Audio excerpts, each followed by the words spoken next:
Yo, what's up mga boss? Good evening. So let's go for a run. So try natin na mag 10k run ngayon. Ayun, so samahan niyo po ako. Bye bye.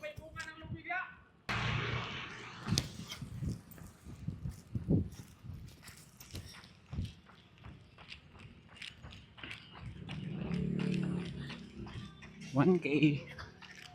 Ayan. Ito yung pinakamahirap guys. 1 to 5k. Pero after nito, okay na. It's okay.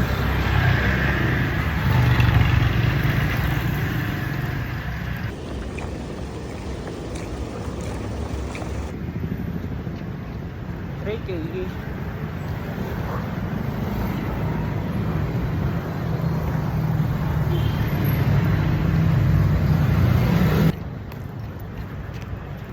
4k.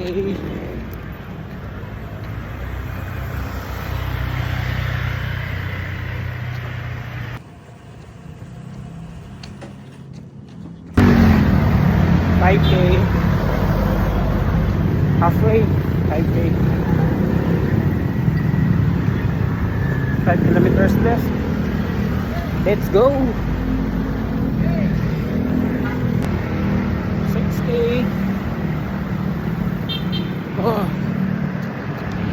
Last 4 kilometers guys. In the break.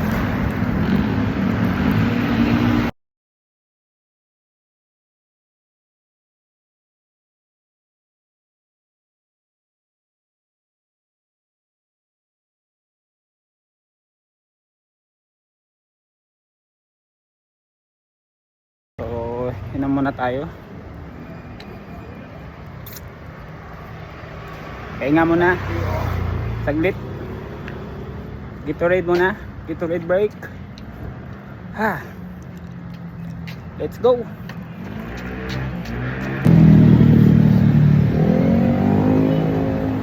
$7k. Last 3.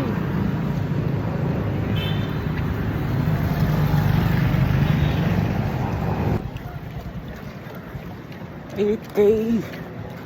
Last 2 kilometers. Malapit na tayo guys.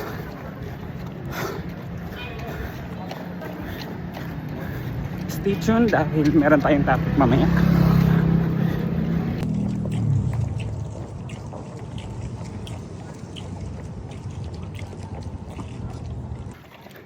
$9k. Last 1 kilometer. Malapit na tayo mga boss.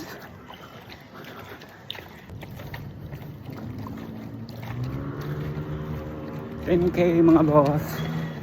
Ayun. Natapos rin. Oh.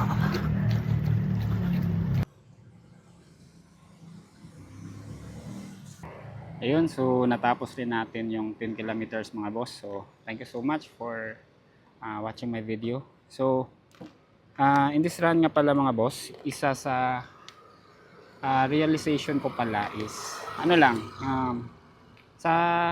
sa running talaga, just take it slow. Okay, huwag mong pursahin yung sarili mo, hinahinay lang. And then isa sa napansin ko talaga, every time na tumatakbo ako, if I start strong, mabilis akong mapagod. So ngayon napansin ko rin na if I start slow, ano siya, kumbaga parang hinay-hinay na nag-i-improve yung speed ko. Okay, so napansin ko rin mga boss no, na yung pagtatakbo talaga na yun nga, parang ano lang, parang sa negosyo lang din na you can start small and then eventually kapag makuha mo na yung momento mo, tsaka ka pa mag-all in. So ganon din sa running kanina. Kumbaga kinukuha ko lang yung buwelo ko, kinukuha ko lang yung momentum ko, yung tamang timpla ng katawan ko. Kasi sometimes yung katawan natin meron siyang tamang stage wherein medyo mainit na siya Kaya mas maganda talaga naka-warm up ka pag umpisa mo talaga. Kanina kasi medyo madali lang yung warm up ko. So ayun, when I start slow, so siguro mga after 5K, ayun, unti-unti ko na siyang nafe-feel. Yung first 5K ko pala, yun yung pinakamahirap sa pagtakbo ko ng 10 kilometers.